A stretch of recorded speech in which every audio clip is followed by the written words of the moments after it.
महापुराण कथा का वाचन करवाकर आप और हम सबको कृतार्थ किया।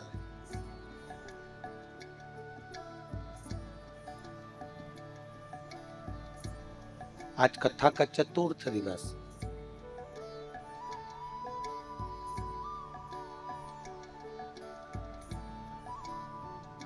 पहली अवस्था होती है बचपन, दूसरी अवस्था होती है जवानी, तीसरी अवस्था होती है अधेड़ी और चौथी अवस्था होती है बुढ़ापा।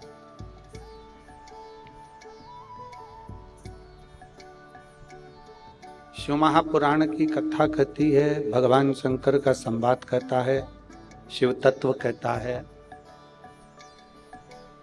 कि बचपन में अगर हम भगवान का भजन ना कर पाए हों तो जवानी में भगवान शिव का भजन कर लेना चाहिए।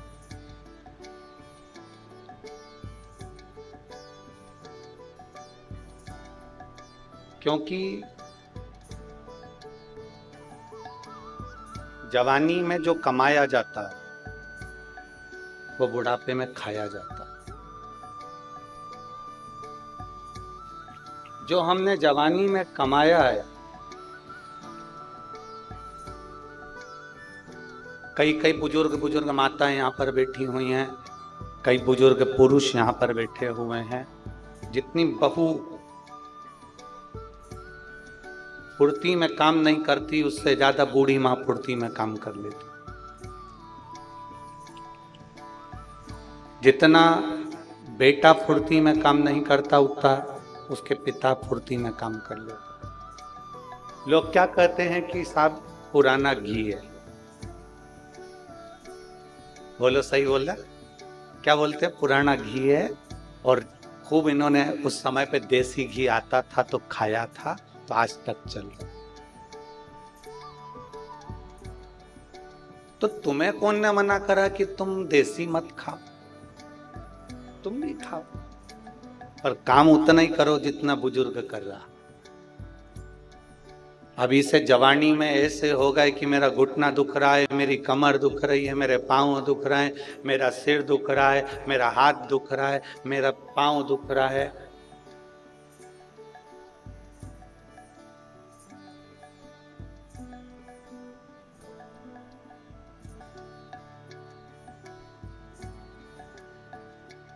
कौन मना कर रहा? जवानी में खाया हुआ बुढ़ापे तक रहता है, तो जवानी में कमाया हुआ भी बुढ़ापे तक रहता है, तो जवानी में किया हुआ भजन भी मरते दम तक रहता।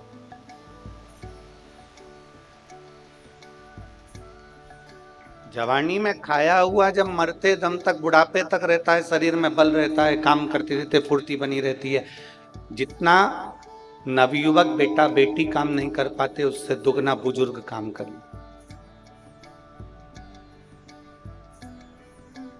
आज 45-50 साल की अगर बहू है, 45 साल 50 साल की कोई बहू है, तो वो अपने आप में बूढ़ा समझने लगती है कि अब हम तो भैया अब हमसे नहीं बनता। वो अपने आप में कह देती है कि मुझसे नहीं भाई। और उसकी सास बेटी है घर में 72 साल की, 75 साल की, और अभी भी कपड़ा लेके बैठ जाती है और धीरे धीरे लगी रहती है। अगर कपड़े में नहीं करेगी तो कपास लेके बैठ जाएगी, बत्ती बनाती रहेगी। मतलब वो फ्री नहीं बैठी। काम पूरा करने के बाद बहू अपने कमरे में सोने चली जाती है, पर बूढ़ी माँ अपने कमरे में सोने कभी नहीं जाती। वो हाल में बैठी बैठी शिव महापुराण की कथा सुनती रहेगी, पर कमरे में सोने नहीं जाती। क्योंकि वो अपने आप को अभी बूढ़ी नहीं समझती है, और आप 45 साल 50 साल की आयु में आप बूढ़े समझने लगे।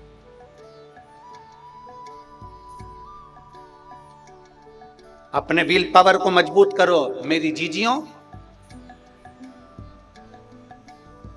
45 साल की उम्र में तुम्हारे घुटने खराब हो रहे हैं, 45-50 साल की उम्र में तुम्हारी आंखों से दिखना कम हो गया, कानों से सुनना कम हो गया, कहीं कोहनी दुख रही, कहीं पीठ दुख रही, कहीं कमर दुख रही, कहीं हाथ दुख रहा, कहीं पांव दुख रहा।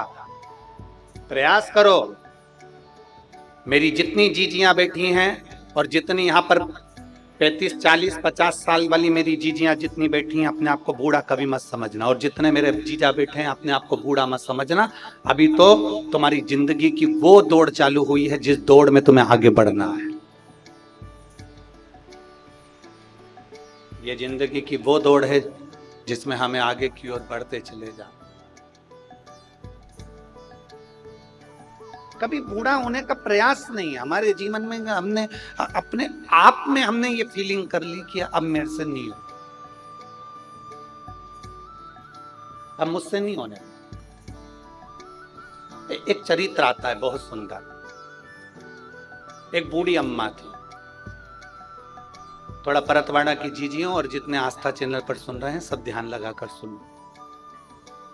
एक बूढ़ी माँ, एक बूढ़ी आई शंकर जी के मंदिर में जाती थी, लोटा भर के जल चढ़ाती थी और वहां अपने घर से कपड़ा लेकर जाती थी और उस कपड़े से पूरे मंदिर को, जम के बोलो जरा, साफ कर दो। अब बूढ़ी आई तो बूढ़ी आई, और जितनी समझदार घर के बुजुर्ग होते हैं उतना समझदार दुनिया में कोई नहीं हो सकता। घर के बुजुर्ग की जिसने इज्जत कर ली है ना, उसकी चित्तवृत्ति में बैठ गया कि ये बुजुर्ग को जानना बड़ा कठिन काम है। बूढ़ी आई ने लोटा भर के घर से जाती, एक लोटा पानी ले जाती, शंकर जी को चढ़ा देती, पोछा लगा देती।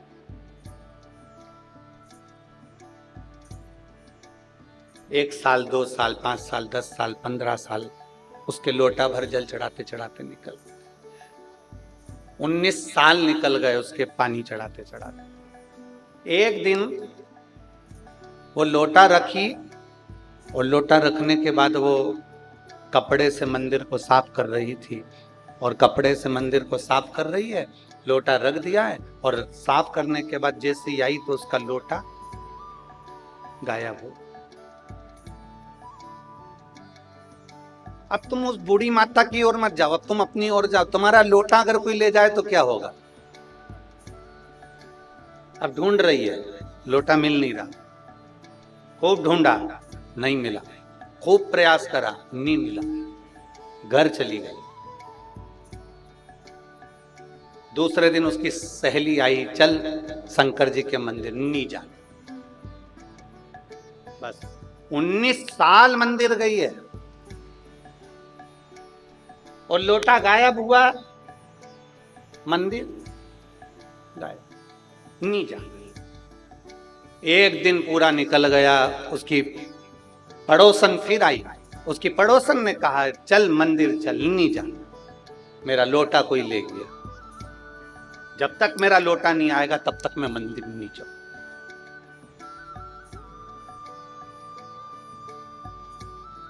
तीन दिन निकल गए, मंदिर नहीं गई। अब शंकर जी को इसकी याद आ गई।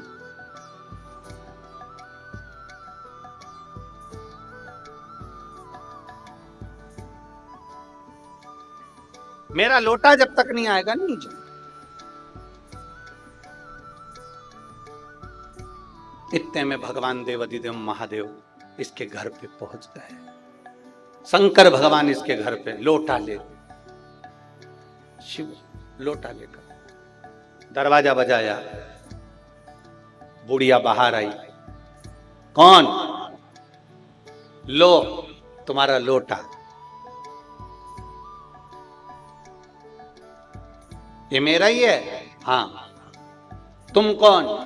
शंकर भगवान बोले मैं शंकर भगवान। दिख नहीं रही? जटा है, 3 नेत्र हैं, सांप डला हुआ है, मृगछाला पहने हुए। बुढ़िया बोली मैं कैसे मान लूं कि तुम शंकर भगवान? तुम्हारे पास में कोई आईडी प्रूफ है, कोई प्रमाण पत्र है,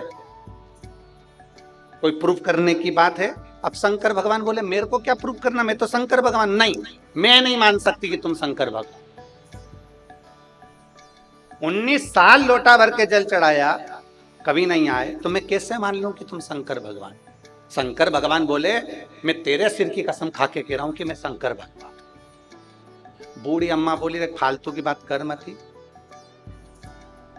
अभी 83 साल की हूं, इतनी जल्दी मरना चाहती नहीं, तू मेरी झूठी कसम खा, तेरे पास अगर कोई प्रूफ हो तो बता। तो इतने में शंकर जी ने पूछा, तुझे किससे प्रूफ चाहिए? तो बूढ़ी अम्मा बोली, अगर पार्वती जी मेरे सामने आकर बोलेगी कि ये शंकर भगवान है तो मानूंगी, नहीं तो नहीं।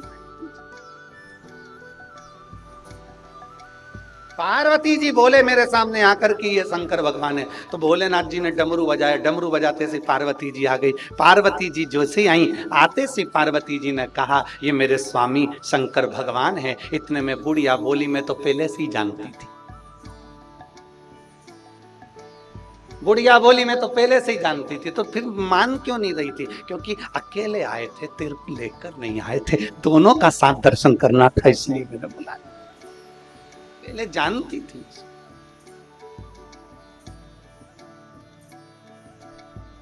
भक्ति, विश्वास, दृढ़ता, इसी को कहते हैं। जब हम देवाधिदेव महादेव के रोज मंदिर जाते हैं, प्रतिदिन हम भगवान के मंदिर जाते हैं, जब हम कथा को श्रवण करने का नियम बनाते हैं कि मुझे 5 पंडाल में बैठकर कथा सुनना है, मुझे 5 स्थान पर बैठकर कथा सुनना है, मुझे 12 ज्योतिर्लिंग में से किसी एक ज्योतिर्लिंग में बैठकर कथा सुनना है, मुझे किसी तीर्थ में बैठकर कथा सुनना है, मुझे कथा के पंडाल में बैठकर कथा सुनना है। जब हम कुछ नियम बनाते हैं, 19 साल उसने नियम बनाया, तो मेरे भगवान को उसके दरवाजे पर लोटा वापस देने के लिए आना पड़ा। जब हम थोड़ा सा नियम बनाते हैं, हम मंदिर जाना प्रारंभ करते हैं, हम भगवान की भक्ति करना प्रारंभ करते हैं, हम भजन करना प्रारंभ करते हैं, जब हम भजन करना प्रारंभ करते हैं तो तुम्हें लगता है कि हम भगवान को याद कर रहे हैं, पर नहीं। शिव पुराण कहती है, भोलेनाथ तुमको याद करता है और तुम्हारे पास आने का प्रयास करता है। मेरे शंभु, मेरे त्रिकालदर्शी, मेरे कैलाशी, मेरे अविनाशी शंकर तुम्हारे पास में आने का प्रयास करते हैं।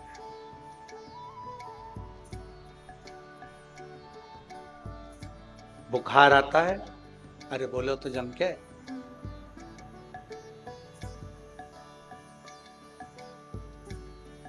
सिर दुखता है, पेट दुखता है,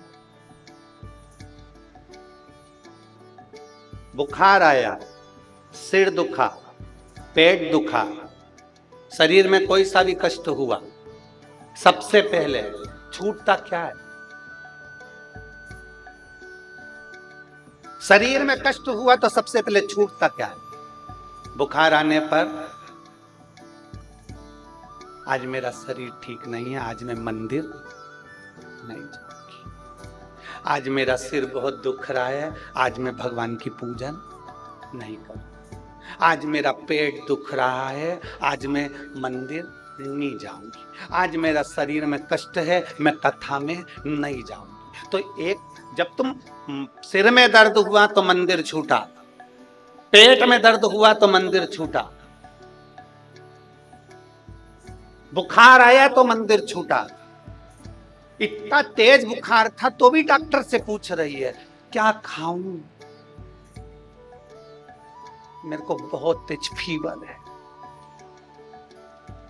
पेट दुख रहा है तो भी डॉक्टर से पूछ रही है, मेरा पेट 3 दिन से बहुत मरोड़ खा रहा है। डॉक्टर बोले, ये दवाई खाओ, ये चीज खाओ। इसके बाद फिर पूछा, खाने में क्या खाओ? डॉक्टर ने भी मन में सोचा, मेरे प्राण मत खा। विचार करिए, सिर दर्द हुआ तो मंदिर छूट रहा है, पेट दर्द हुआ तो भगवान का मंदिर छूट रहा है, बुखार आ रहा है तो भगवान शंकर का मंदिर छूट रहा है, शरीर में कष्ट है तो मंदिर छूट रहा है, घर में विवाह है तो मंदिर छूट रहा है, घर में कुछ तकलीफ आ गई तो मंदिर छूट रहा है, घर में कोई ज्यादा काम आ गया तो मंदिर छूट रहा है, ज्यादा मेहमान आ गए तो मंदिर छूट रहा है। खाना नहीं छूटा, पीना नहीं छूटा, कपड़े बदलना नहीं छूटा, खाना नहीं छूटा, मुंडा धोना नहीं छूटा, पेंटिंग नहीं छूटी, छूटा तो केवल देवाधिदेव महादेव का दरवाजा छूटा।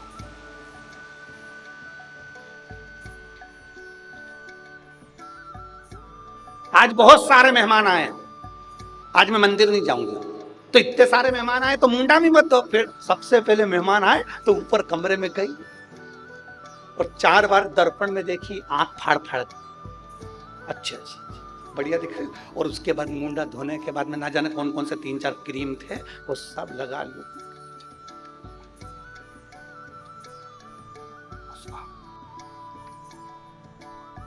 दर्पण के सामने आ गई, पति से कहती उठो, जल्दी आओ इधर, जल्दी आओ। पति ने बोला क्या हो गया? मेहमान आए। तो अच्छा है ना, इधर तो आओ, जरा मेरी साड़ी नीचे खींच देना पीछे से, जल्दी आओ। तो वो पति बेचारा लेटा हुआ था, सोया हुआ था, बेचारा आया नीचे से और ये बढ़िया पटली वटली लेके कांच में देख रही, और थोड़ा सा नीचे, बढ़िया पल्लू लेके थोड़ा नीचे और नीचे।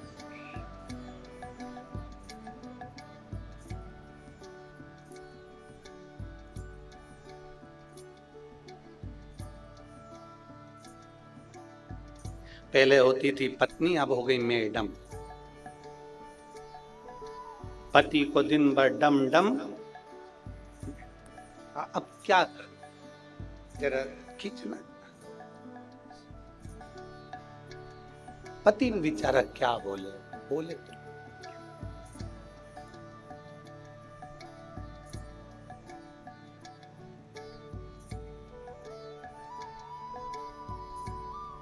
पति कुछ नहीं बोल सकता। एक रामायण में कथा आती है, आपने सुनी? वो सुग्रीव का बड़ा भैया, क्या नाम था? बाली। उसके सामने जो जाता था उसका आधा बल सुग्रीव में आ जाता था। बोलो सही है कि गलत है? अरे बोलो तो जम के। वो बाली उसके सामने जो जाता था उसका आधा बल उसमें आ जाता था। बाली गया, बाली के बाद हो गई घरवाली। घरवाली के सामने जब भी कोई जाता उसका आधा बल बोल ही नहीं पाता। वो बिल्कुल भी एक शब्द नहीं बोला कि मैं साड़ी ठीक नहीं करूं, मैं सो रहा था। तूने जगाया कैसे? तूने ऐसा शब्द बोला कैसे? तूने ऐसा क्यों कह दिया? नहीं। पर वही शब्द अगर माँ कह दे, वही शब्द अगर पिता कह दे, बेटा ये काम है कर कर आना, तो नहीं करेगा महाराज। क्योंकि वो बोले तो बोले कैसे, वो कहे तो कहे कैसे। शिव महापुराण की कथा कर रही है। अपने आप को कभी बुजुर्ग मत समझना, अपने आप को कभी बूढ़ा ना समझ। आपका पांव दुख रहा है, सिर दुख रहा है, शरीर में कष्ट है, रोग में अगर ग्रसित भी हो, तकलीफ से तकलीफ, एक शिव की आराधना। सिर दुखे मंदिर नहीं छूटना चाहिए, पेट दुखे मंदिर नहीं छूटना चाहिए, शरीर में कष्ट है मंदिर नहीं छूटना चाहिए। भगवान के मंदिर को हमें नहीं छोड़ना। तेरे मंदिर में आना मेरा काम है और मेरी बिगड़ी बनाना तेरा। हम क्यों छोड़े मंदिर? हम देवालय शिवालय को नहीं छोड़े। मेरा बेटियों से निवेदन है, मेरी माताओं से, मेरी जीजियों से निवेदन है, मेरे जीजाओं से निवेदन है, मैं निवेदन करूं मेरी माताओं से, मेरे बेटाओं से, अपने आप को बुजुर्ग न समझिएगा। अपने ये नहीं कि मैंने एक एग्जाम दिया और उसमें नहीं पास हुआ तो मैंने एग्जाम देना छोड़ दिया। मैंने 5 बार एग्जाम दे दिया, मैंने 6 बार एग्जाम दे दिया, मैंने 7 बार एग्जाम दे दिया और आपने एग्जाम देना छोड़ दिया।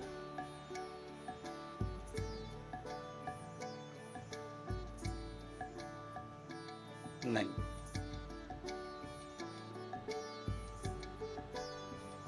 इस पंडाल में एक माता ऐसी बैठी है जिसके घर में 32 साल के बाद औलाद हुई। 32 वर्ष के बाद औलाद हुई। आज छोड़ दी थी, संतान नहीं होगी। अब डॉक्टर ने कह दिया संतान का सुख नहीं होगा, अब औलाद नहीं हो सकती।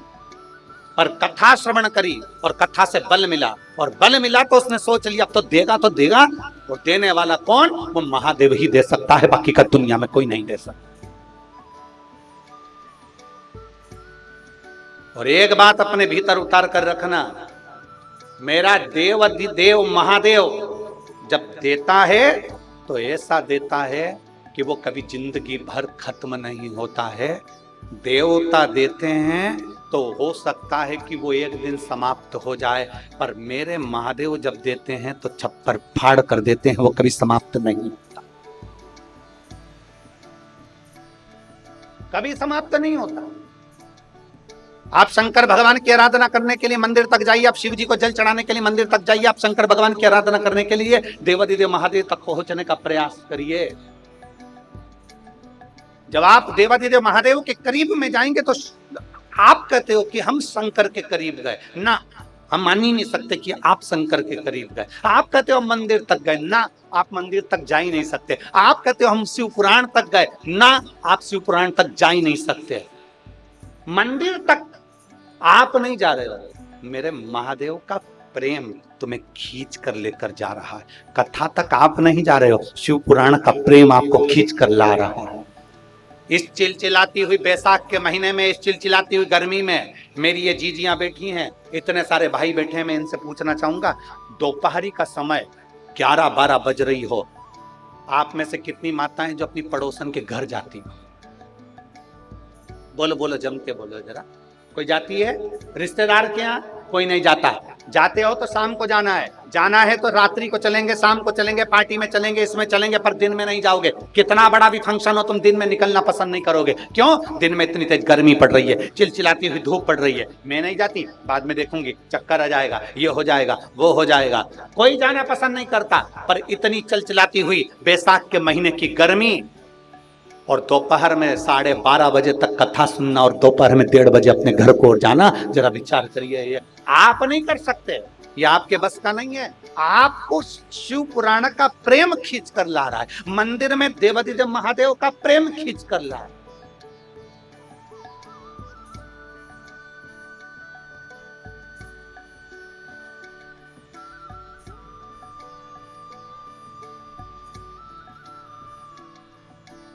और बिना प्रेम के कोई नहीं जा सकता, जा ही नहीं सकता।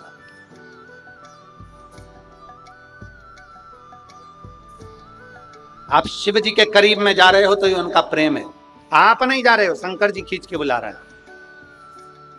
आप भगवान शंकर का मंत्र जाप कर रहे हो, श्री शिवाय नमस्तुभ्यम, ये मंत्र आपको खींच कर ला रहा है कि आपको ये जपना है।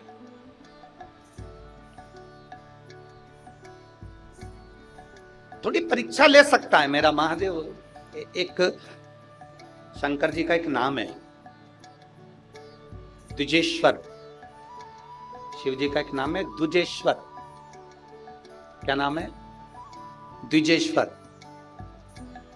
फिर एक बार बोलिए वापस, द्विजेश्वर।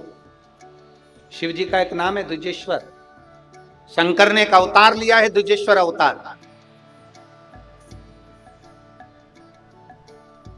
एक राजा हुए जिनका नाम था भद्रायु।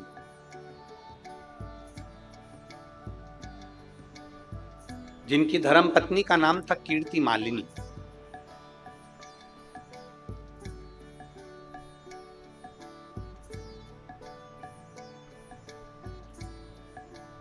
भद्रायु और कीर्ति मालिनी दोनों शादी के बाद भगवान शंकर की भक्ति में ऐसे, क्योंकि कीर्ति मालिनी भी बचपन से भगवान शंकर की आराधना करती थी, भद्रायु भी, राजा भद्रायु भी शंकर भगवान की आराधना करते थे। दोनों ने विवाह करा और विवाह करने के बाद दोनों ने नियम बना लिया कि प्रतिदिन शंकर भगवान के शिवलिंग का पूजन करना।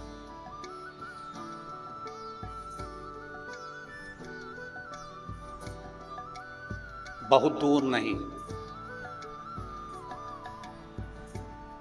अगर रास्ते में भी हो ना, रास्ते में भी चल रहे हो और आज शंकर भगवान को तुम्हारा पानी नहीं चढ़ाया, आज शिव जी को तुमने जल नहीं चढ़ाया है, शंकर भगवान को जल नहीं चढ़ाया और तुम्हारी बोतल में जल रखा हुआ है, झूठा नहीं है, अच्छा है, सफर कर रहे हो, कहीं शिवालय दिख जाए रोक लो गाड़ी, आज मैंने दिन भर से भगवान को जल नहीं चढ़ाया था तो यहीं चढ़ा देती हूँ, एकांतेश्वर महादेव।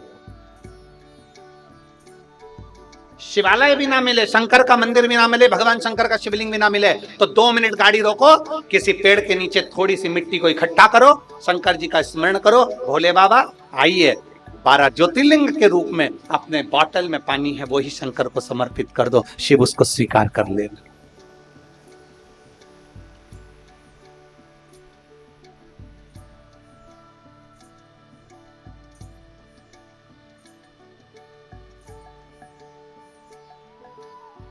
बहुत सरल, इससे सरल दुनिया में कोई देवता नहीं हो सकता। वो देव अधिदेव महादेव, जिनको भोला कहते हैं। भोला।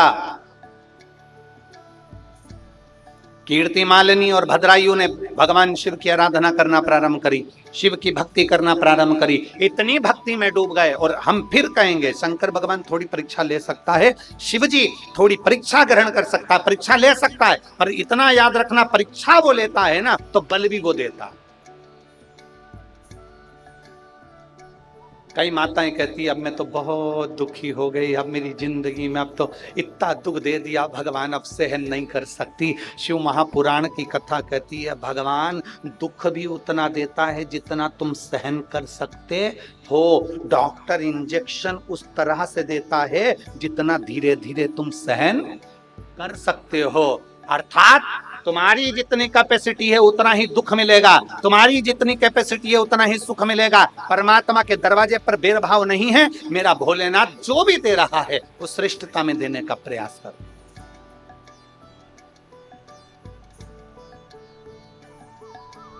भद्रायु कीर्ति मालिनी दोनों शिव की आराधना कर, दोनों शिव की। और शंभो शरणे मांगू हरि रे दुख काटू दया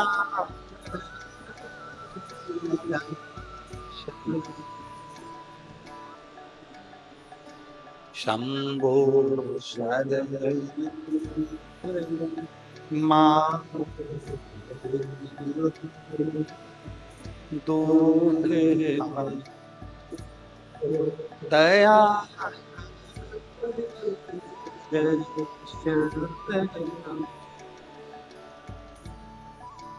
भद्रायु और कीर्ति मालिनी ने शिव जी की आराधना कर।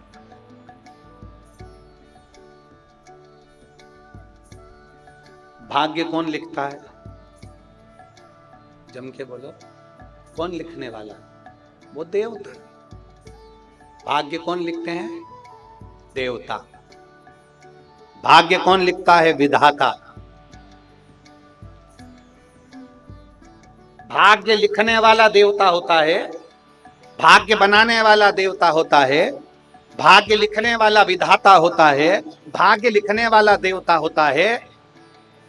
अब विधाता ने भाग्य लिखा, देवता ने भाग्य लिखा, देवता का भाग्य कौन लिखता है? कोई तुमसे पूछ सकता है कि देवता ने हमारा भाग्य लिखा, तो देवता का भाग्य किसने लिखा?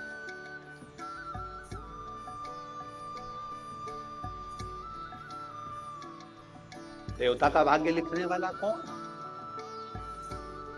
एक हाथ में भोलेनाथ जी ने अमृत लिया और अपनी हाथ पर कोनी में मला, मलते से भगवान विष्णु को प्रकट कर दिया। दूसरे हाथ से मंथन कर फिर उन्होंने ब्रह्मा जी को प्रकट कर कर कमल के पुष्प पर बिठा दिया। पूछा ब्रह्मा और विष्णु ने,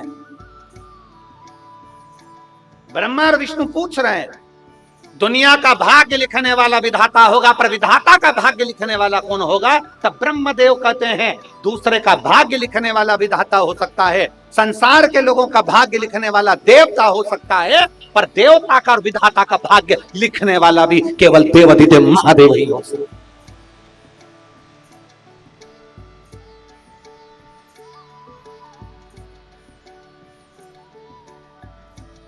सारी दुनिया का भाग्य विधाता लिख सकते हैं, सारी दुनिया का भाग्य देवता लिख सकते हैं, पर देवता और विधाता का भाग्य भी महादेव लिखते हैं।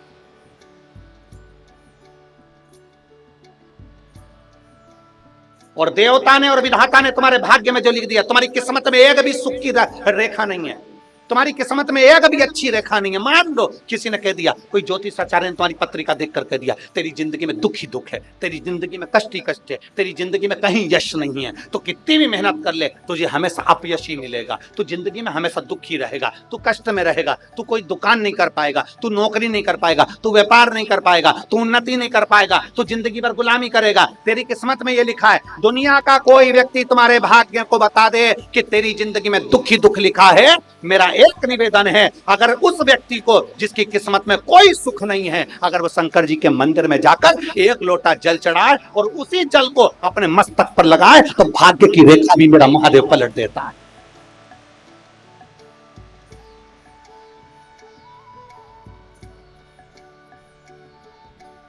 एक पत्र है,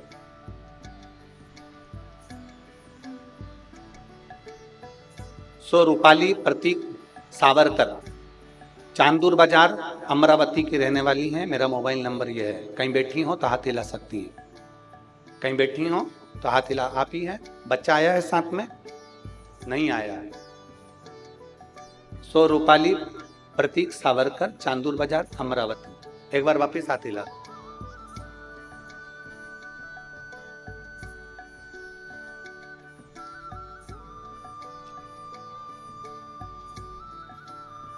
कई वर्ष तक संतान का सुख नहीं हुआ, एक बच्चा हुआ तो वो भी चला गया, फिर कोई औलाद नहीं।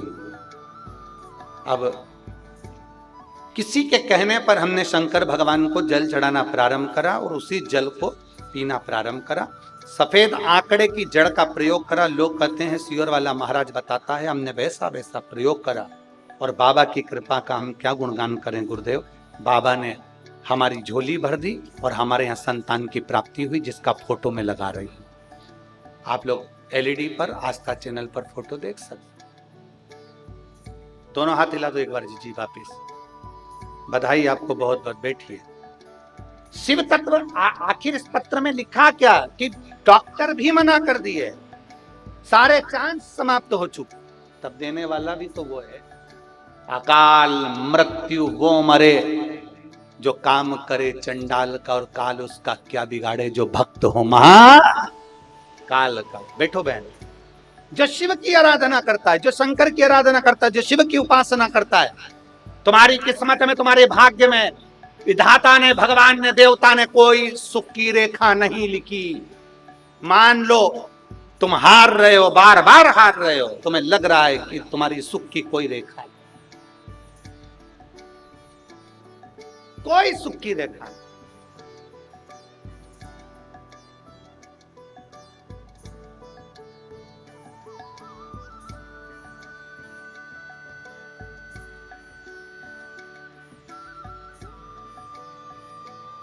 और तुम्हारे जीवन में कोई अगर सुख की रेखा नहीं है, तुम हार गए। बहुत सारे लोग हैं ऐसे, नए नए बच्चे 10th का एग्जाम दिया, 12th का एग्जाम दिया, सीए का एग्जाम दिया, इंजीनियरिंग का एग्जाम दिया, डॉक्टरी की पढ़ाई कर रहे हैं, नहीं है, हार गए। नौकरी के लिए पुणे चले गए, मुंबई चले गए, हार गए। मेरी नौकरी नहीं लग रही, मेरा व्यापार नहीं चल रहा, हार गए। किसी ने कह दिया तेरी दुकान बांध दी, किसी ने कह दिया टोना कर दिया, किसी ने कह दिया नजर लग गई, किसी ने कह दिया कुछ हो गया।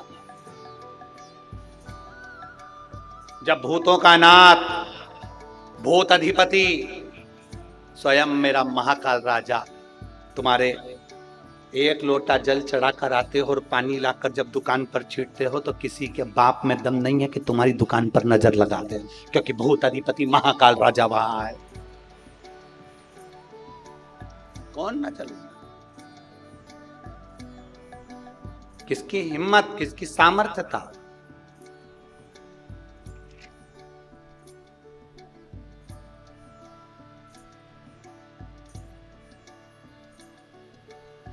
बहुत अच्छी बात एक कही।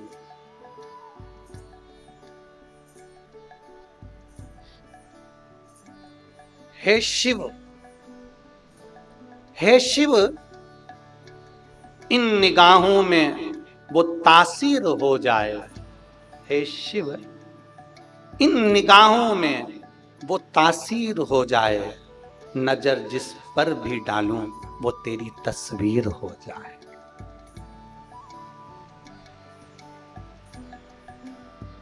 मेरे महाकाल, हे महाकाल, इन निगाहों में वो तासीर हो जाए। मेरे भोले बाबा, इन निगाहों में वो तासीर हो जाए, नजर जिस पर भी डालूं तेरी तस्वीर हो जाए। बस इतनी कृपा करना जब हर एक में शिव दिखने लगे, हर पल पर घड़ी घड़ी में शंकर नजर आने लगे, समझ लेना कि शिव तुम्हारे भीतर समाहित हो गया।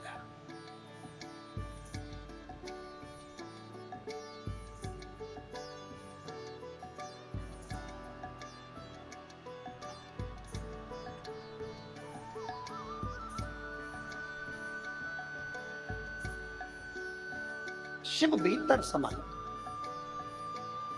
महाराज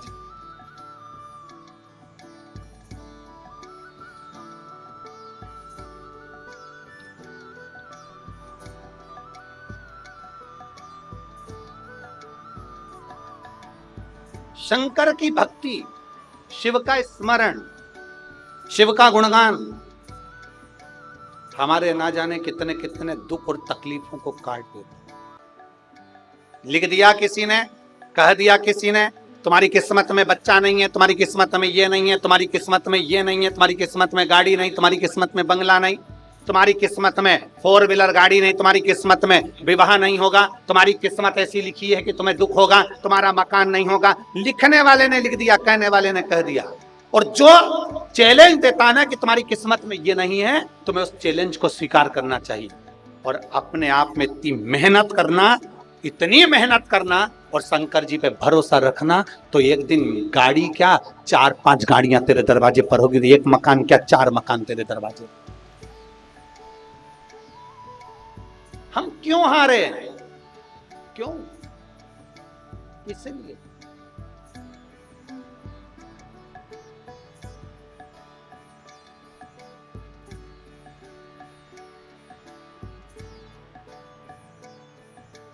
आगे बढ़ने के लिए 3 चीजें बहुत जरूरी है। यहां मेरे जितने बेटा बेटी बैठे हैं उनसे निवेदन करूंगा, इस बात को अपनी कॉपी में नोट कर रखना और अपने दिल में नोट कर रखना कि आगे बढ़ने के लिए 3 चीजें बहुत जरूरी है।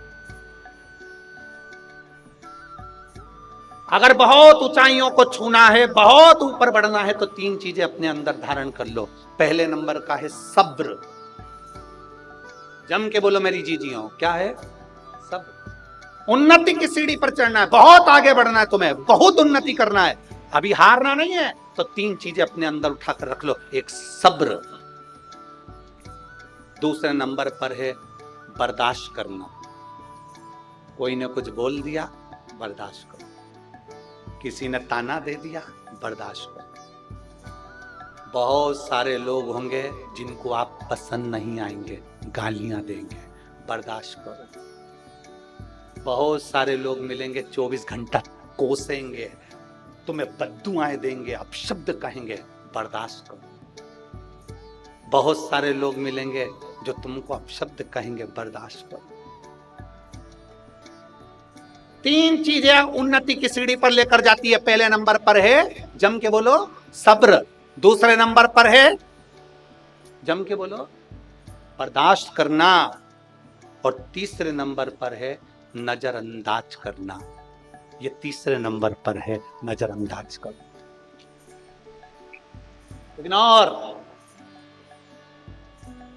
नजरअंदाज कर दो। कोई कुछ बोल रहा है ना, उसको ध्यान मत दीजिए, इग्नोर कर दो, नजरअंदाज कर दो। कीचड़ में भिड़ा हुआ कुत्ता तुम्हें दिख रहा है कि नहीं दिख रहा? अरे बोलो, एक कीचड़ में भिड़ा हुआ कुत्ता तुम्हें नजर आ रहा है, तो समझदारी किसको कहेंगे? कुत्ते के पास में चले जा। अरे बोलो तो जम के, नहीं, समझदारी किसको कहेंगे? कीचड़ में भिड़ा हुआ कुत्ता दिख रहा है तो थोड़ी दूरी बनाकर चलो, थोड़ी दूरी बना लो, क्योंकि वो तो कुत्ता है, तुम तो समझदार हो। वो तो कुत्ता है, कीचड़ में भिड़ा हुआ है, भौंकेगा भी, अपशब्द कहेगा भी, ताने देगा भी, पर तुम तो इंसान हो, तुम तो मनुष्य हो, नजरअंदाज कर दो। 3 चीजें मनुष्य को ऊपर तक लेकर जाती है। मेरे बेटा बेटियों, मेरी युवान बेटियां जितनी यहां बैठी है, जितने युवान बेटा बैठे हैं, मैं उनसे कहना चाहूंगा, आप कुछ भी मानो, चाहे गुरु मानो, चाहे ना मानो, चाहे मामा मानो, चाहे ना मानो, चाहे भाई मानो, चाहे ना मानो, चाहे जो मानो, मैं आपसे कहना चाहूंगा, अगर बढ़ना है आगे तो 3 चीजें अपने अंदर उतार रख लो। पहले नंबर पर जम के बोलो, जरा सब बोल, सब्र। दूसरे नंबर पर बर्दाश्त करना सीख लो, थोड़ी चोट लगेगी।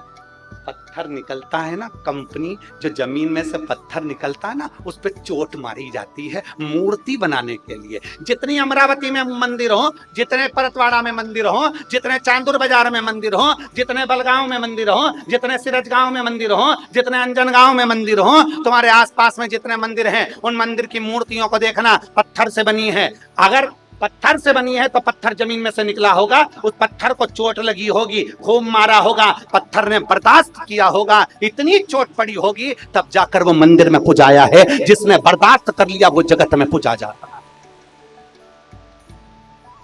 जो पत्थर को चोट मारी जाए और पत्थर टूट जाता है, वो मूर्ति नहीं बनता, फिर फर्श बनता है, जमीन पर लगता है, उस पर लोग थूकते हैं, गंदगी करते हैं, जूता रखते हैं, पांव रखते हैं। जिसने चोट को सहन कर लिया, बर्दाश्त कर लिया, पहले चोट लगेगी, घर के लोग चिल्लाएंगे, अपशब्द कहेंगे, माँ चिल्लाएगी, पिता चिल्लाएंगे, भाई चिल्लाएगा, बंधु चिल्लाएंगे, दुनिया के लोग चिल्लाएंगे, तुम उसको बर्दाश्त करते चलो, करते चलो, क्योंकि इतने कट्ठे बन जाओगे कि तुम्हें तराशने वाला इतना तराश देगा, फिर मंदिर में पूजे जाओगे, तुम्हारे ऊपर जूता नहीं रखाएगा, फूल रखेगा।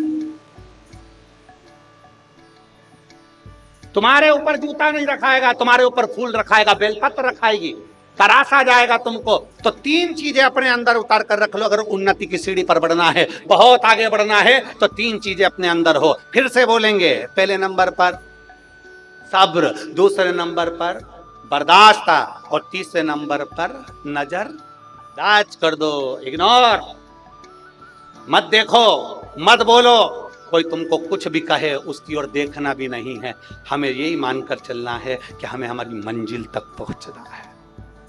यहां तक आते हो ना मेरी जीजियों, कथा के स्थल तक आते हो, कथा के पंडाल तक आते हो ना, रास्ते में तुम्हारी पहचान वाली के बहुत सारों के घर पड़ते हैं। बोलो सही है कि गलत है?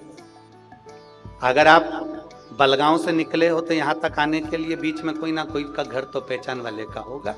सिरज गांव से निकले तो पहचान वाले का घर तो होगा, अंजन गांव से निकले तो घर तो होगा, और अमरावती से निकले तो बीच में कहीं ना कहीं तुम्हारा पहचान वाले का घर तो होगा, और परतवाड़ा वाले भी अपने घर से निकल रहे हैं तो रास्ते में किसी ना किसी पहचान वाली का घर तो होगा। पर तुम समझदार हो, तुम्हें मालूम है 9:30 बजे कथा का समय है, मुझे टाइम पर मंजिल पर पहुंचना है। अगर मैं इसके यहाँ रुक गई ना तो मेरा समय बर्बाद हो जाएगा। मैं भले बाद में आ जाऊंगी, इसको तो मैं बाद में देख लूंगी, पर मैं अभी नहीं रुकूंगी, क्योंकि मुझे मंजिल तक पहुंचना है, मुझे कथा तक पहुंचना है। कथा तक पहुंचना है तो तुम किसी रिश्तेदार के नहीं रुके, इग्नोर कर दिया, नजरअंदाज कर दिया। घर भी था, चाहती तो रुक जाती, 2 गिलास चाय पी के आती, थोड़ा बहुत खाकरा भी खा के आ जाती, हो सकता था भाकर बड़ी भी मिल जाए।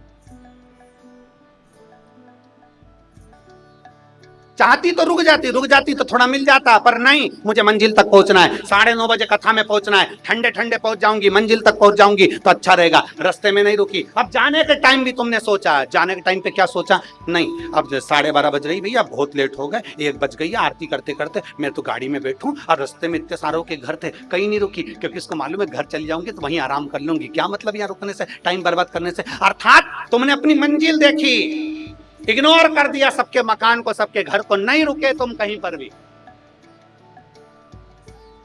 नजरअंदाज कर दिया आपने और चल दी अपनी मंजिल की ओर। और जो मंजिल की ओर बढ़े तो बढ़कर 9:30 बजे के पहले कथा के पंडाल में पहुंच गए तो आराम से आगे जगह मिल गई और आराम से बैठ गए, बड़ी मस्ती से बैठ गए, क्योंकि मंजिल करीब आ गई थी, मंजिल के पास पहुंच गए थे। अगर रुकते रुकते आते हैं ना तो तुम भी कहीं ना कहीं पेड़ के नीचे बैठे होते या गाड़ी के किनारे बैठे होते, जगह नहीं मिल पाती, क्योंकि मंजिल के बीच में कोई ना आए।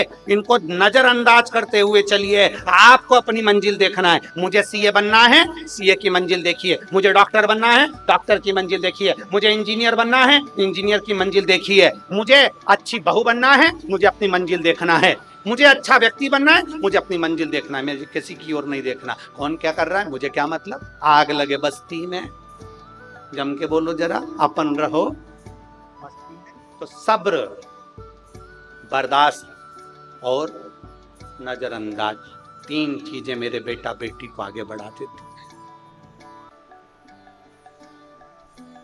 शायद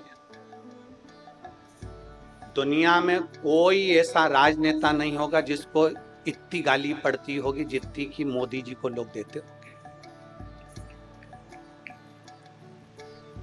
पर मैं धन्यवाद दूंगा माननीय प्रधानमंत्री जी को कि जिन्होंने वास्तवता है कि शिव पुराण की ये 3 चीजें उन्होंने अपने अंदर रख रखी है। पहले नंबर पर सब्र, दूसरे नंबर पर बर्दाश्त करना, बोले जाओ बोले जाओ बोले जाओ, बर्दाश्त करना, और तीसरे नंबर पर मैं प्रधानमंत्री जी को धन्यवाद दूंगा कि नजरअंदाज करते चले जाते, इसलिए प्रधानमंत्री बन जाते, इसीलिए प्रधानमंत्री की गादी पर बैठ जाते हैं, इसीलिए। और अभी फिर तैयारी है। 3 चीजें उन्होंने अपने अंदर धारण कर शिव महापुराण की ये 3 चीजें आप भी धारण कर रखो।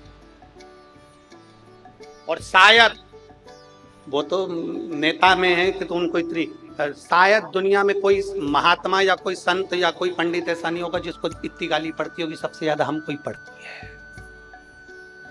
शिव पुराण वाला महाराज प्रदीप मिश्रा सबके टारगेट में रहता, जितनी हमको पड़ती होगी गाली उतनी दुनिया में किसी महाराज को नहीं पड़ती होगी। और सब्र, बर्दाश्त और नजर उस स्थान तक पहुंचा देगा आपको कि आप भी देखते रहे। मेरे बेटा बेटी इतनी जल्दी हिम्मत नहीं हारना। मेरी माताओं से, मेरी जीजियों से निवेदन, आप बूढ़े नहीं हुए हो, आप बुजुर्ग नहीं हो। घुटने में थोड़ा सा दर्द हुआ, डॉक्टर साहब को दिखाया, डॉक्टर साहब ने कहा घुटना बदलना पड़ेगा ना, थोड़ा इंतजार करो।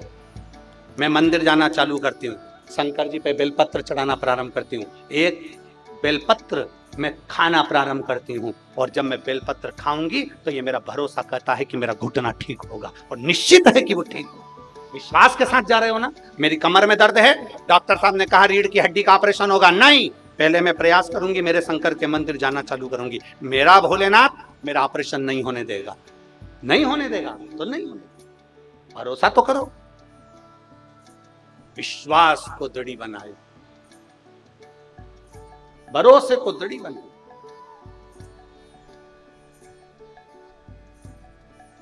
और जब हमारा विश्वास, देव का चरित्र कह रहा, शिव महापुराण की कथा कहती है, भद्रायु कीर्ति मालिनी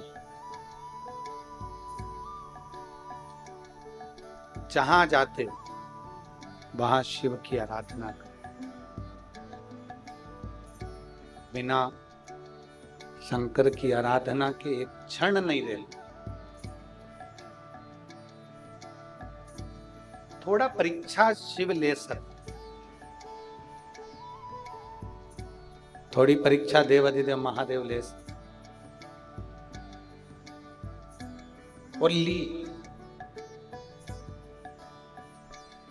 एक ब्राह्मण और एक ब्राह्मणी का रूप रखकर शंकर भगवान माता पार्वती के साथ में भद्रायु राजा अपनी धर्म पत्नी कीर्ति मालिनी के साथ जब वन में घूम रहा था, तो शंकर भगवान और पार्वती जी ब्राह्मण और ब्राह्मणी का रूप रखकर सामने एक माया के शेर को प्रकट करा, और माया का एक शेर प्रकट कर और दौड़ना प्रारंभ करा। शेर उनके पीछे दौड़ रहा है, शंकर और पार्वती ब्राह्मण और ब्राह्मणी बनकर आगे आगे भाग।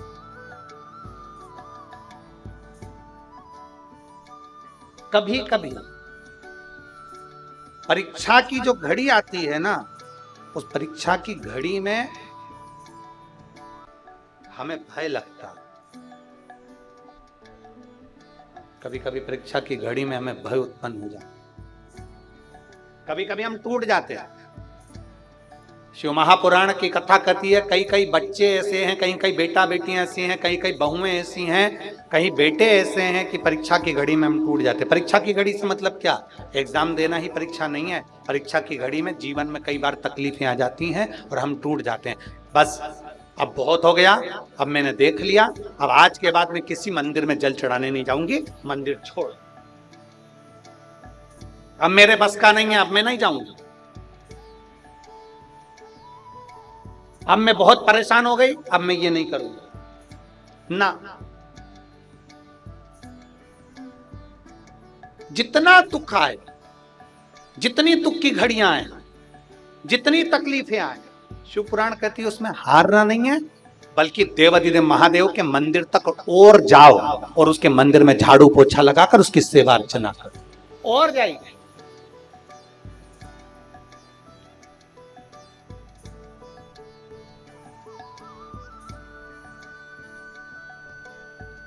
और शंभो शरणे मांगू घड़ी दुख काटो, दया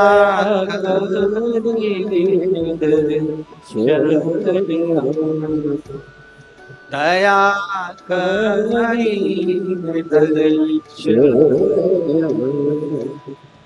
जितनी परीक्षा चल रही है उस परीक्षा में हमें टूटना नहीं है और निखरना है। पार्वती जी की परीक्षा देखिए, माता पार्वती की परीक्षा। जन्म के समय पर नारद जी आ गए और नारद जी ने आते से कह दिया इसको जो पति मिलेगा वो भस्मी रमाने वाला मिलेगा, जटा जूड़ बांधने वाला मिलेगा, अड़भंगा मिलेगा, भस्म रमाने वाला, जटा बांधने वाला, और ऐसा ऐसा पति मिलेगा। आपको कोई पत्रिका देखकर बता दे कि आपके साथ में ऐसा ऐसा होने वाला है, तो कई लोग तो ऐसे हैं कि जिंदगी जीना ही छोड़ देते।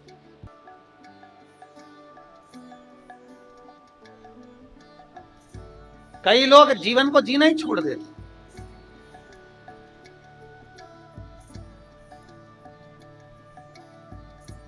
कई घरों में तो हमने देखा है माताएं कहती हैं मेरी मर्जी से चलना पड़ेगा मेरे घर में।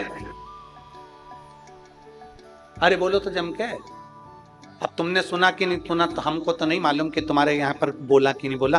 कई घरों में बुजुर्ग लोग कह देते हैं हमारी मर्जी से चलना पड़ेगा, मैं तुम्हारा बाप हूं, मेरी मर्जी से चलना पड़ेगा।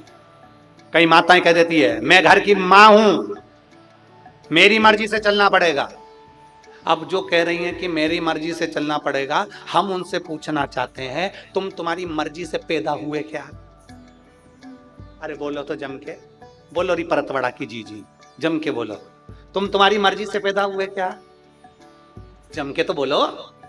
नहीं, तुम्हारी मर्जी से पैदा नहीं हुए। अगर तुम में मर्जी से पैदा होते तो तुम ये सोचते मैं अच्छे घर में पैदा हूं, मैं ऐसे घर में पैदा हूं, मैं वैसे घर में पैदा हूं। घर तुम्हें तुम्हारी मर्जी का नहीं मिला,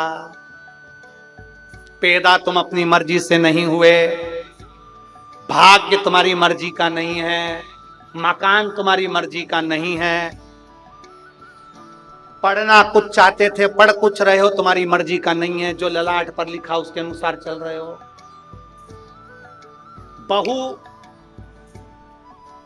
जम के बोलो, तुम्हारी मर्जी की नहीं।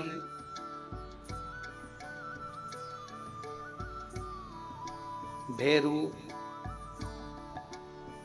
वो भी तुम्हारी मर्जी का नहीं, जो ललाट पर लिखा वो मिला।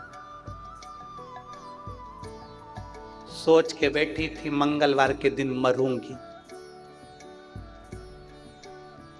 मालूम पड़े उसके पहले ही निपट गई तो। मरना भी अपनी मर्जी का नहीं,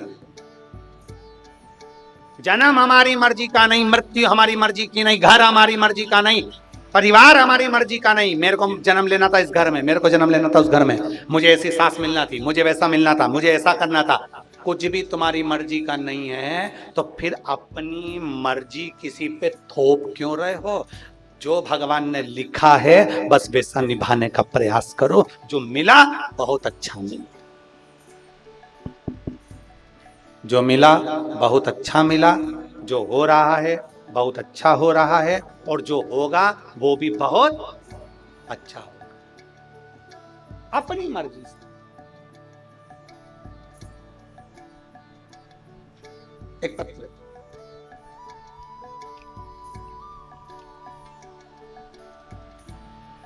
सो माया अमोल पांडे, मुकाम पोस्ट रासे गांव, तहसील अचलपुर, जिला अमरावती की रहने वाली हूं। कहीं बैठी हो तो हाथ हिलाइए, अगर कहीं बैठी हो।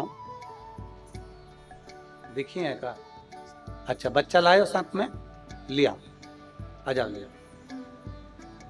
सो माया अमोल पांडे, मुकाम पोस्ट रासे गांव, तहसील अचलपुर, जिला अमरावती की रहने वाली हूं। मेरी शादी को 14 साल हो गए थे, संतान का सुख नहीं था। गुरुदेव 1 वर्ष, 2 वर्ष, 3 वर्ष, 4 वर्ष, 8 वर्ष, 9 वर्ष तक हम लोगों ने डॉक्टर को दिखाया। 8-9 साल में इतने हताश हो गए कि डॉक्टर को दिखाना भी बंद कर दिया। 9 साल निकल गए, 10 साल निकल गए, 11 साल निकल गए, 12 साल निकल गए, पर संतान का सुख नहीं। अब करें क्या? अस्पताल के बहुत इलाज करवाए। कई लोगों ने कहा वहां चले जाओ, वहां से गोद भरवा लो, हमने गोद भी भरवाई। तब हमने 8 साल इलाज कराने के बाद में और सब दूर जाना बंद कर दिया। कहीं पर नहीं जाते, कोई बाबा जोगी नहीं और कोई डॉक्टर नहीं, सब बंद कर दिया। अब तभी हमारी ननंद जो प्रतिदिन आपकी शिव पुराण की कथा सुनती है, हमसे कहती है भाभी आप संतान प्राप्ति के लिए सफेद आंकड़े की जड़ का प्रयोग करो। हमने हमारी ननंद से कहा अब ये कौन सा नया महाराज आ गया जो ये आंकड़े की जड़ का प्रयोग बता रहा है। तब मेरी ननंद ने कहा आप टीवी पर कथा आती है उसको सुना करो और सफेद आंकड़े की जड़ आप कमर में बांधो। मैंने मेरी ननंद के कहने पर पहली बार पशुपतिनाथ का व्रत किया और सफेद आंकड़े की जड़ को कमर पर बांधा। गुरुजी सत्य कहूं ना तो मेरा भरोसा तो नहीं था, क्योंकि इतने सारे मैं बाबाओं से मिली, इतने सारी जगह से गोदी भरवाई, इतने डॉक्टरों को दिखाया कि संतान नहीं हो सकती। 14 साल हो गए, अब क्या संतान? पर बाबा ने ऐसी कृपा करी, हमें 3 महीना भी नहीं हुआ सफेद आंकड़े की जड़ बांधे हुए, और 2.5 महीने के अंदर मेरा गर्भ ठहर गया और बाबा की कृपा से मेरे यहाँ संतान की प्राप्ति हुई, जो 14 साल के बाद मुझे औलाद। आ जाओ। 14 वर्ष के बाद मुझे संतान बाबा।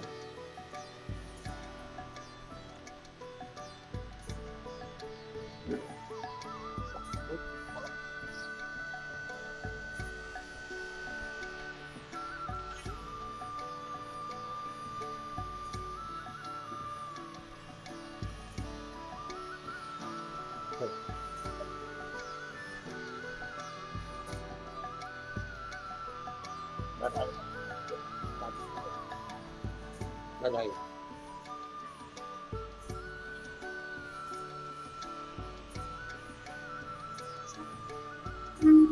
14 वर्ष के बाद औलाद देव अधिदेव महादेव ने दी है। एक बार जोरदार ताली बजाकर बाबा का धन्यवाद। साधु शिव तक। और खाली ना जाता दर से खाली न जाता कोई दर से तुम्हारे, मैं भी खड़ी हूँ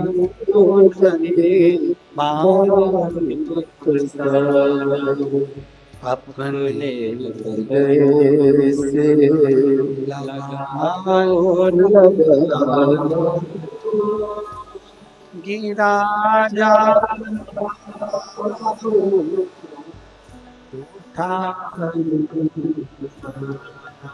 भोले अपने अब तो नाटा गिरी जा रही।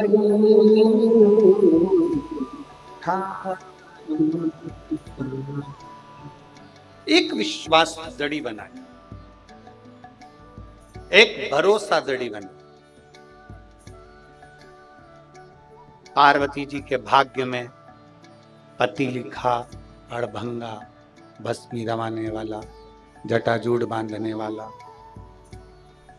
नग्न वेशी भारी। पार्वती जी बड़ी हुई, वन में चली गई तपस्या करने के लिए, भगवान शिव का तप साधना कर, तप साधना में लीन। समय आया, भोजन छोड़ दिया, केवल बेलपत्री के पत्ते का सेवन करती थीं, वो भी छोड़ दिया। केवल श्वास, नासिका के एक छिद्र से श्वास लेना और दूसरी श्वास छिद्र से छोड़,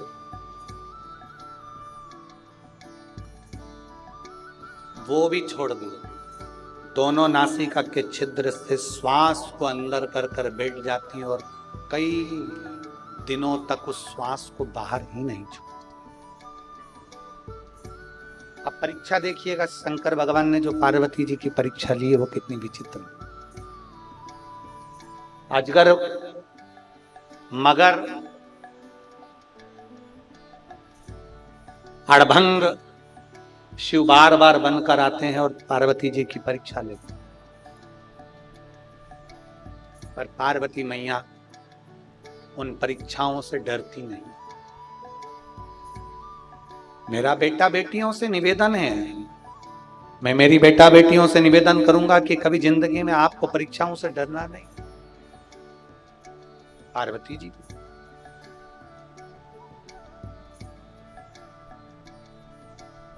बिल्कुल ना डरिए।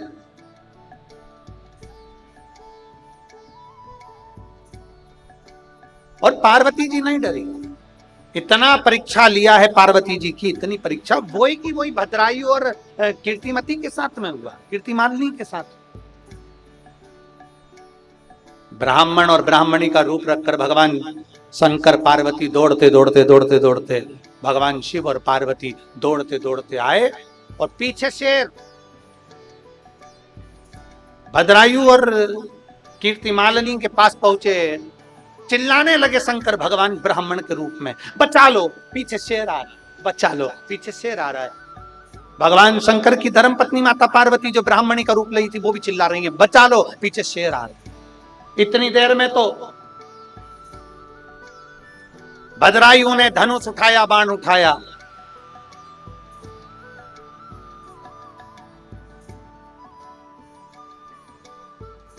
और शेर लपक कर आया।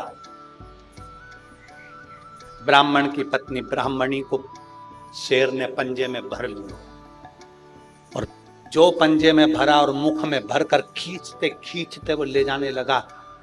भगवान शंकर जो ब्राह्मण के रूप में थे वो हाथ जोड़कर कहते हैं, भद्रायु मेरी पत्नी को बचा दे,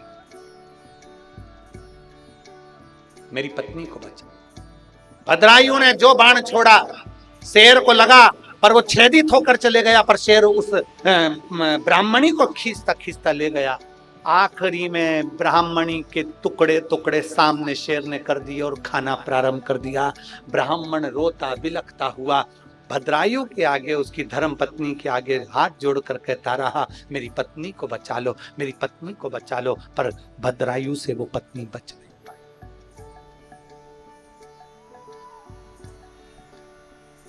बची नहीं। शिव महापुराण की कथा कहती है, भगवान शंकर का संवाद कहता है, शिव तत्व कहता है। भगवान शंकर ब्राह्मण के रूप में कहते हैं, भद्रायु राजा, मैंने तो सुना था तेरा धनुष और बाण दोनों तीव्र है, मैंने सुना था तू दुनिया की रक्षा करता है, मैंने सुना था तू प्रजा की रक्षा करता है, तूने मेरी पत्नी की रक्षा नहीं करी, मैंने मेरी पत्नी की रक्षा नहीं करी, मैं तुझे श्राप देता हूं। भद्रायु चरणों में पड़ गया, कीर्तिमालिनी चरणों में पड़ गई, आप क्षमा करिए, आपको क्या चाहिए वो ले लो, जो चाहिए आपको दे दिया जाएगा, मेरा पूरा भंडार आपके लिए, मेरा पूरा राजघराना आपके लिए, मेरी पूरी राज सत्ता आपके लिए, आपको जो चाहिए। ब्राह्मण कहता है, नहीं, धन लेकर करूंगा क्या, मेरी तो अर्धांगिनी चली गई। राजन, अगर इतने बड़े धर्मात्मा हो तो आप क्या अपनी अर्धांगिनी को मुझे दे सकते हो? आपकी पत्नी कीर्तिमालिनी को क्या मुझे दे सकते हो? राजा ने हाथ जोड़कर कहा, महाराज कैसी बात करते हो, आप ब्राह्मण हो, आप ब्राह्मण हो, एक संत, एक साधु सन्यासी, तपस्वी, ब्राह्मण, साधक, उपासक की वाणी क्या होना चाहिए, शब्द क्या होना चाहिए, उसकी लैंग्वेज क्या होना चाहिए, उसके मांगने का तरीका क्या होना चाहिए, उसको क्या बोलना चाहिए, मैं क्या बताऊं महाराज। भद्रायु कहते हैं मैं क्षत्रिय हूं, आप ब्राह्मण हैं। ब्राह्मण को हमेशा सोच समझ कर विचार कर कर बोलना चाहिए। कहीं आपकी वाणी में कोई ऐसा शब्द तो नहीं आ गया, कोई संत, कोई साधु, कोई सन्यासी, कोई तपस्वी, कोई साधक, कोई उपासक जो भगवान को मानने वाला है, परमात्मा को रिझाने वाला है, वो अपनी वाणी को इतना विचित्र कैसे कर सकता है? अपनी वाणी को इतना ऐसा कैसे कर सकता है कि आप अपनी पत्नी दे दीजिए? ना, नहीं।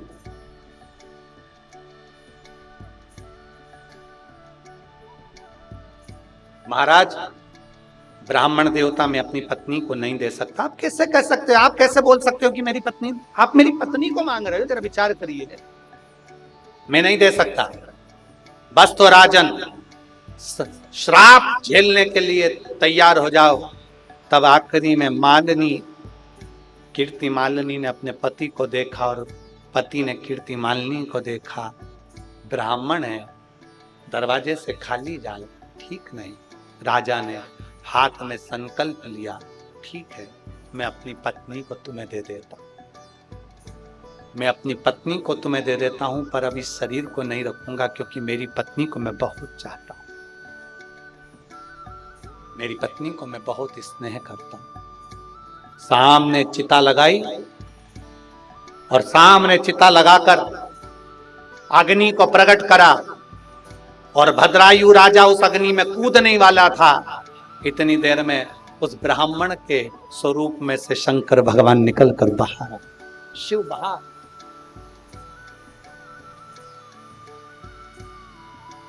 बोल दीजेश्वर महादेव की। मेरे शिव निकल कर बाहर आ गए, प्रकट हो गए। शेर था वो गायब हो गया।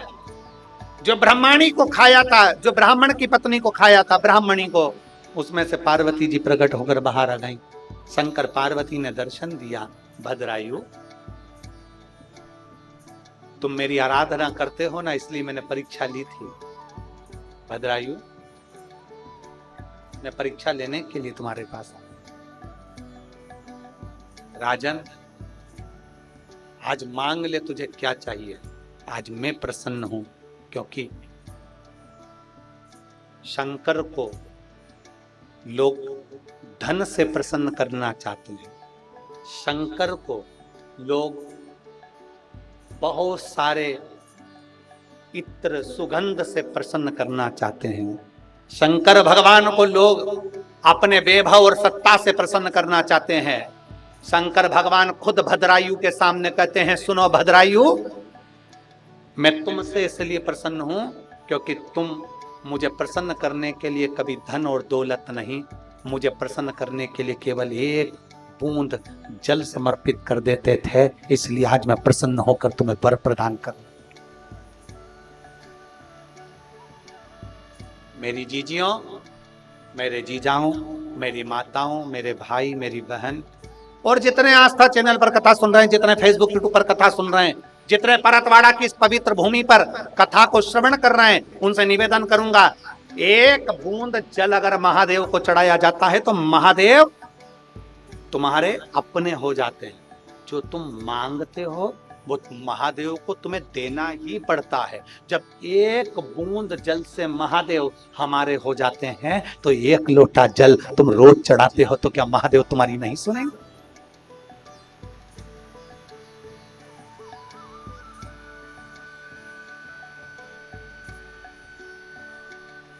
नजर उतरवा लो।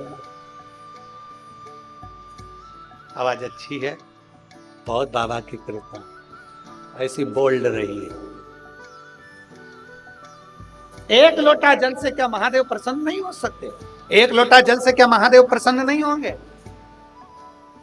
एक पत्र है,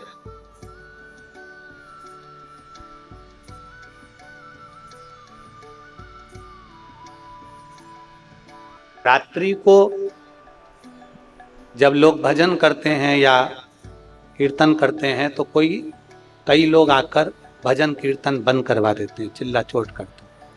मेरा ये सही है? तो मेरा प्रकाश जी से और श्री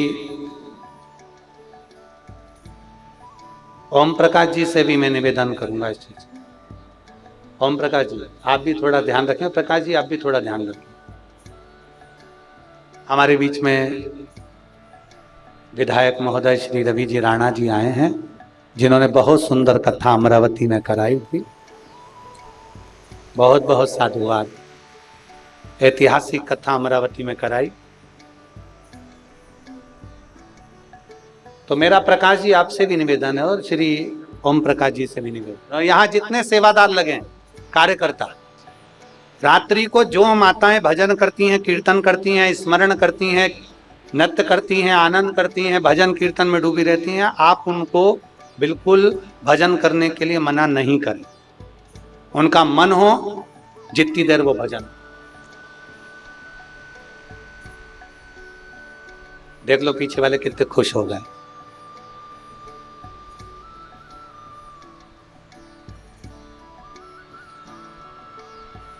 ये प्रसन्नता है इन लोगों की, ये आते ही भजन करने के लिए। तो कृपया निवेदन है आप सबसे, इनको खूब भजन कीर्तन करने।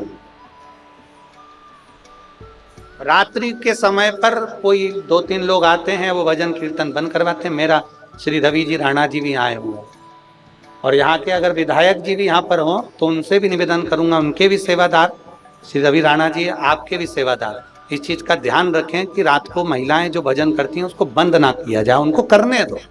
जितनी देर वो भजन करे, भजन में क्या दिक्कत है भाई?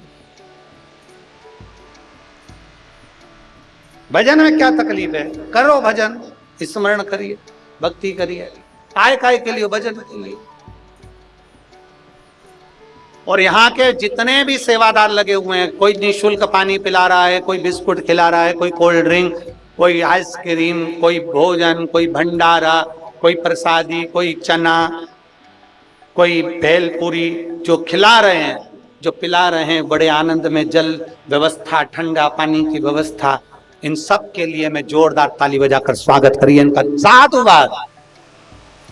परतवाड़ा वालों, दिल लूट लिया तुमने खिलाने और पिलाने के मामले में। धन्य है आप, साधुता आप।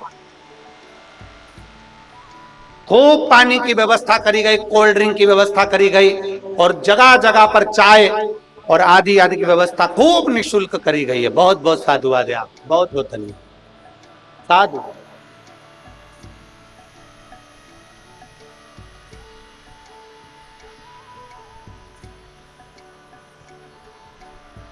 खूब दिल से आनंद से भजन करिए, कीर्तन। और खाली ना जाता कोई दर से तुम्हारे, खाली दर से मैं भी खड़ी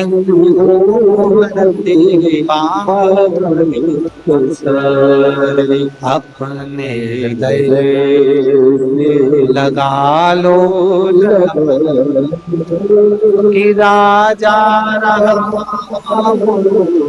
उठा। शिव आराधना का फल ही यही। ये बहन ने पत्र में लिखा, डॉक्टर तुरंत ऑपरेशन का करा, पर मैंने डॉक्टर साहब से कहा मैं ऑपरेशन नहीं करा सकता, और शंकर पर भरोसा कर कर शिव मंदिर जाना प्रारंभ करा, शंकर के मंदिर में सेवा करना प्रारंभ करी, झाड़ू पोछा करना प्रारंभ करा। बाबा की कृपा से आज मेरा शरीर ठीक है, और बाबा ने बड़ी करुणा करी, मेरा कैंसर ठीक। एक शिव की आराधना करना, शंकर का गुणगान करना सहज नहीं।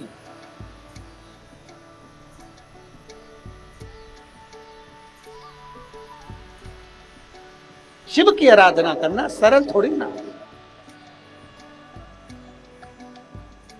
सहज नहीं है महाराज। पार्वती जी ने तप साधना करी, परीक्षा लेता है भगवान, आता है तो भगवान शंकर पार्वती जी प्रकट होकर भद्रायु और उसकी धर्म पत्नी कीर्ति मालिनी को वर दे दिया, मांग तुझे क्या चाहिए। कि प्रभु मैं मांगू क्या, तुम क्या मांग सकते, आज तुझे जो मांगना है मांग लो, क्योंकि मैं प्रसन्न हूं। एक बूंद जल महादेव पर अगर चढ़ जाता है तो उसका भी फल प्राप्त हो जाता, उसका भी फल।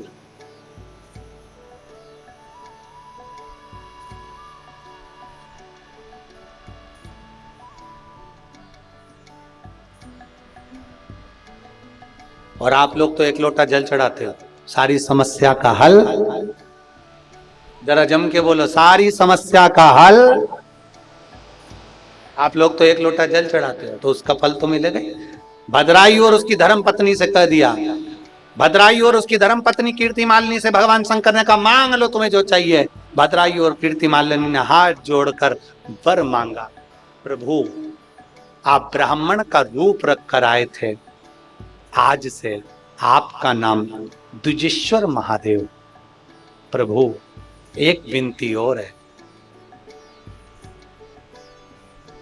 एक विनती और।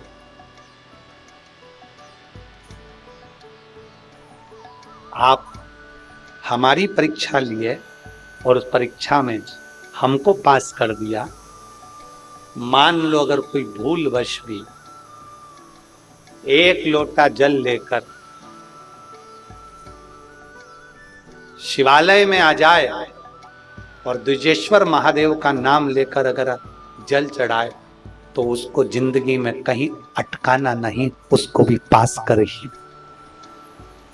परीक्षा परिवार की हो, परीक्षा घर की हो, परीक्षा समस्या की हो, परीक्षा कोई भी हो, अगर द्विजेश्वर महादेव का नाम लेकर एक लोटा जल जो देवाधिदेव महादेव को समर्पित करता है, जिंदगी में कितना भी भारी दुख चल रहा है, आप 5 या 7 दिन रेगुलर लगातार प्रैक्टिकल करना चालू करो। भले आज से चालू कर दो, अगर बहुत भारी तकलीफ है, बहुत भारी दुख है, सामने खड़ा है कि ये तकलीफ बहुत भारी है, मिटी नहीं रही, आज से प्रैक्टिकल करना चालू करो।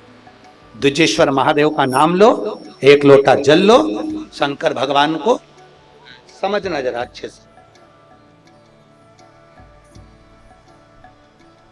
जैसे ये शिवलिंग, ये जलाधारी, ये जलाधारी का भाग, द्विजेश्वर महादेव का नाम लेकर जो जल चढ़ाया जाता है वो यहां से चालू होता है, जहां से पानी बहकर नीचे जाता है ना, जहां से पानी बहकर नीचे जाता है तो यहां से जल चढ़ाना प्रारंभ होता है द्विजेश्वर महादेव का। द्विजेश्वर महादेव का जल यहां से चढ़ाते चढ़ाते चारों तरफ घुमाते हुए वापिस जलाधारी पर आता है, जहां से जल अपन बह रहा है उधर, फिर वापिस आता है और सामने जहां तुम खड़े हो, चाहे इधर खड़े हो, चाहे इधर खड़े हो, चाहे इधर खड़े हो, वो जल वापिस आकर फिर इसी तरह से धार पड़ती पड़ती शंकर के शिवलिंग पर जाती है और द्विजेश्वर महादेव से प्रार्थना करी जाती है। तो कैसी भी दुख की घड़ी हो, वो दुख की घड़ी टल ही जाती है, वो द्विजेश्वर महादेव। एक बार सभी लोग नाम का उच्चारण करेंगे, बोल द्विजेश्वर महादेव की। द्विजेश्वर महादेव के नाम का उच्चारण एक बार आप करिए, बोलो नाम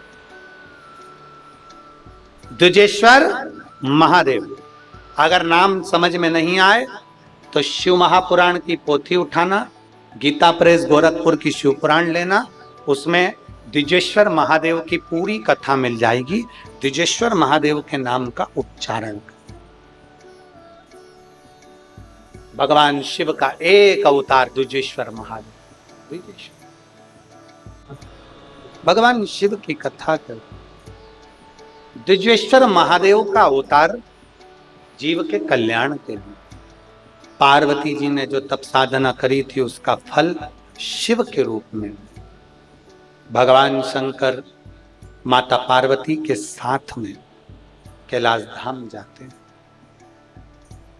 पार्वती जी का कन्यादान स्वयं हिमालय राज और मैनावती जी का।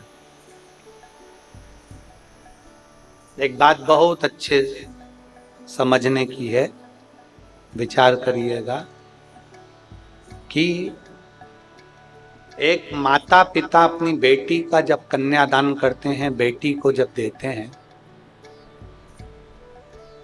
तो वो दुनिया की सारी दौलत बेटी के रूप में दे देते हैं। फिर कन्यादान में दहेज की कोई मांग नहीं होना चाहिए, दहेज का क्रम नहीं होना चाहिए। बेटी से बड़ी दुनिया की कोई दौलत हो सकती है? हम आपसे पूछें, परतवाड़ा वाली जीजियों बताओगी जरा, एक बकरी भी अगर कोई पालता है ना तो वो बकरी किसी को देना पसंद नहीं करता। बोलो सही है कि गलत है? एक कुत्ता का बच्चा भी पालता है तो कुत्ता का बच्चा भी देना पसंद नहीं करता किसी को। एक तोता भी पालता है तो तोता किसी को देना पसंद नहीं करता। एक गाय अगर पालता है तो गाय देना किसी को पसंद नहीं करता। एक जीव पालता है तो जीव को देना पसंद नहीं करता। पर दुनिया में माँ बाप से बड़ा कोई दानी नहीं हो सकता जो अपनी बेटी के कलेजे के टुकड़े को दे देता है।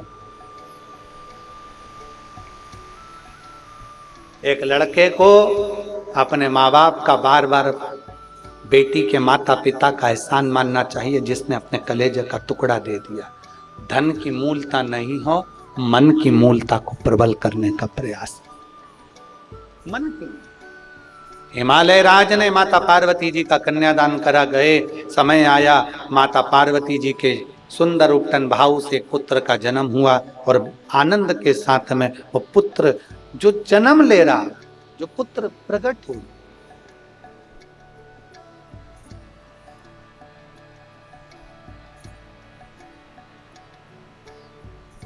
वो कोई साधारण नहीं है।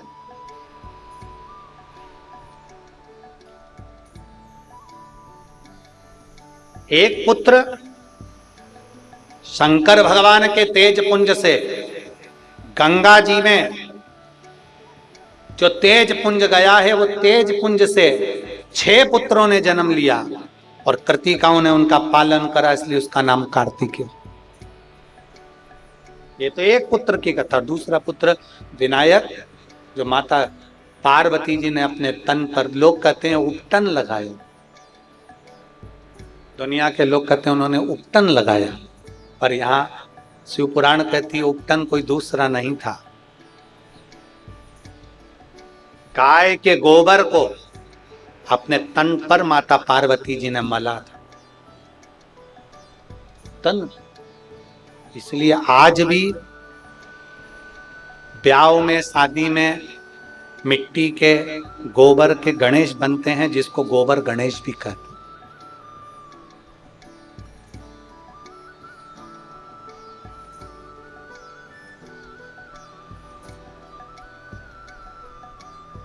जिसको गोबर गणेश भी कहा जाता।